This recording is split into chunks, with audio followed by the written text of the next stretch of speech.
Okay.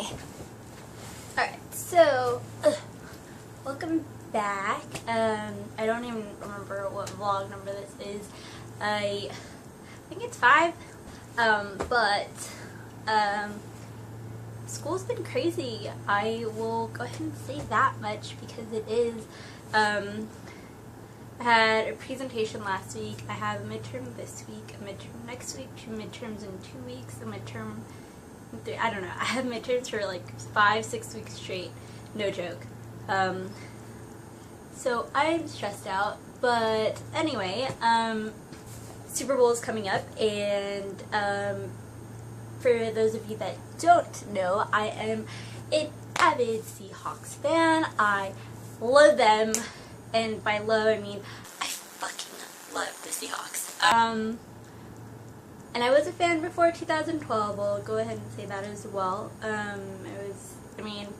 Okay, so this is what happened. So in high school I didn't really have a football team, but I was a cheerleader, so then I cheered for football period. So then I know like the basics of football. Then I got with a boyfriend, some dude or whatever, and he was a really big Colts fan because Peyton played for the Colts. So I was a Colts fan naturally or whatever because it was like, hey, why not? And then after that, I stopped watching football because that fucker cheated on me. But just kidding. But I stopped watching football because we broke up. And then I recently picked it back up again when I met my current boyfriend, who is an Eagles fan. And I didn't really know what team to pick, so I picked Seattle because honestly, I love Seattle. Like, just Seattle as a city, and I don't know, my mom lived there for a little bit too, so then I decided to go and stick with the Seahawks, regardless of how bad they were, because they were actually pretty bad when I started liking them. And by bad I mean I would get mocked for carrying a Seahawks lanyard, or everyone would ask me why the Seahawks and stuff, and well, you know what, bitches? They've repeated, and they're going to the Super Bowl, and maybe they'll win again. Yeah, I don't know. I recently came back from school, hence my very lazy attire. If you go to school with me, you will usually find me in knee-high socks, shorts or whatever, and like a lazy sweater. This is one that Keith's sister got me, which I find really cool because I really like cats. And anyway, okay, so oh god. Oh, okay, so we were talking about let me think. I'm going to try and enlighten you for this one. Okay, so we're talking about high fructose corn syrup and the debate between whether or not it's good for you. And what they found, or what we discussed, was the difference between high fructose corn syrup and just straight up sugar, glucose or whatever, I guess I want to say, or starch or something.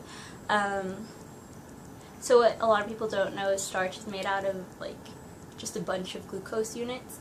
And high fructose corn syrup is fructose, which is a simple sugar. And so what ends up happening is they use high fructose corn syrup in substitution for sugar, and supposedly there isn't, like, the processing of fructose isn't as long as glucose. So glucose goes through like a really long processing thing, I want to say in layman's terms, and so the body detects if there's too much glucose, therefore insulin will be released or whatever. But with fructose, it doesn't have the same, it doesn't undergo the same processes, I guess. And what ends up happening is too much consumption of high fructose corn syrup ends up leading to central obesity. So you'll see around America, or like seriously, just go to the store and you'll see someone with like just the fat accumulating around their central abdominal area. And yeah, so apparently it's pretty bad for you. Crazy, huh? And then let me think. We were talking about cookies, and you could substitute milk for a whole egg in cookies, just letting you know. And apparently the ratio between brown sugar and white sugar honestly really affects the cookie. So if you want if you add more of the white sugar, it makes it crispier. And if you go with more brown sugar, like a higher brown sugar content versus white sugar, it makes it a chewier cookie, and that's due to the molasses. I will go ahead and link the video to that. It's actually a really cool one by Alton Brown, and it just shows you how to alter your cookie and stuff, which is actually pretty cool because we're doing cookies, so but we're doing it with chia flour and coconut flour, so I'm actually pretty excited, and I really want cookies, but I guess I'll wait. And let me see, I'm going to probably leave after this because I have to start getting ready and I'm going on a date. It's restaurant week, so if you're watching this, it's already been halfway through, I want to say. Well, not really halfway. Restaurant week was January 19th to February 1st, so you still have some time.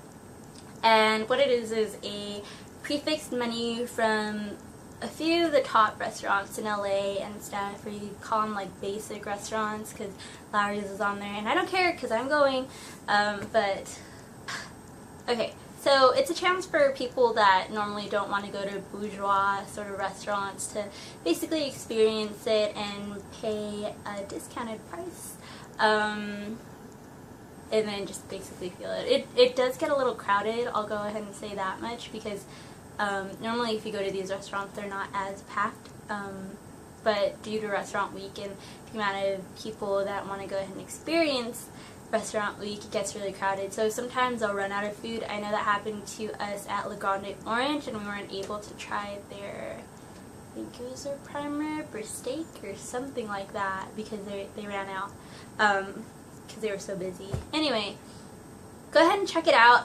Go on Google and type up Restaurant Week Dine LA, and it should be one of the first few links, if not the first link, and it'll just be a list of long restaurants.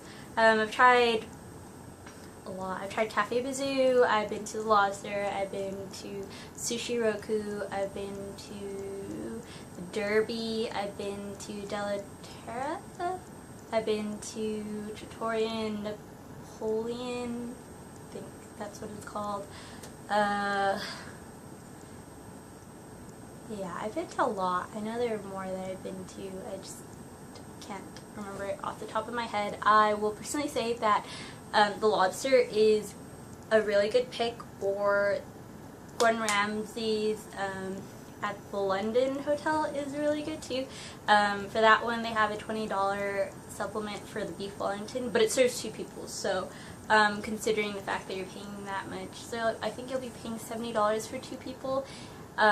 You should be fine. I'm going to Fogo de Chao on Monday with my coworkers, so I'm pretty stoked. And I think that is all. I'm gonna go ahead and get ready and wear a dress and curl my hair. Yeah. Okay, bye.